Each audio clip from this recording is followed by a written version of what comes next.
no women allowed. And so we had a basic set of qualifications, which were not very difficult. A lot of people.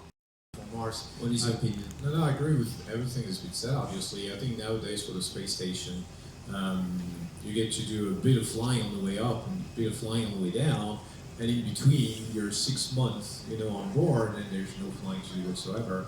On the other hand, there's a ton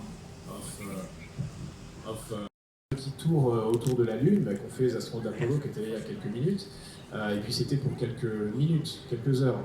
Là, vraiment, on sera suspendu dans le vide de l'espace, on n'aura même pas la sensation de mouvement pendant 300 jours parce qu'on n'aura pas de référence. On verra des étoiles par la fenêtre qui paraissent immobiles, on avancera des milliers de kilomètres/heure évidemment, mais ça ne se verra pas.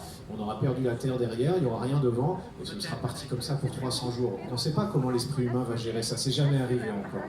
Donc à mon avis, la grande inconnue, elle va surtout être psychologique. D'accord, d'un point de vue... Donc ça c'est pour la tête et la psychologie. Maintenant sur la technologie, on peut imaginer aujourd'hui, d'ailleurs c'est la réalité, d'imprimer des pièces, de réparer des pièces cassées ou défaillantes qui sont sur la station spatiale. Tu confirmes, Didier, si on imagine la même chose par exemple sur un problème dentaire, est-ce qu'on pourrait imaginer d'imprimer...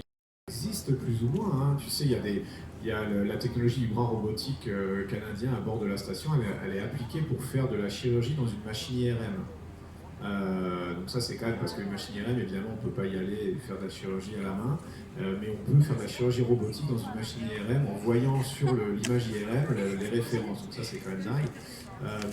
Ça existe.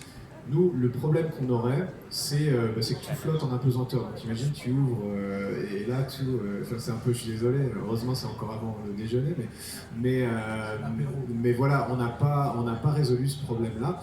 Mais oui, il faudra penser à ces choses-là. On a quand même des options. Nous, par exemple, pendant la mission, on a testé un échographe qui était contrôlé à distance. Donc on se connectait la sonde sur le corps, et il y avait un médecin qui était dans son bureau tranquillement, comme il aurait fait d'habitude, qui contrôlait à distance. Et la sonde a été motorisée, on la sentait bouger, et lui il faisait son échographie, il faisait son examen.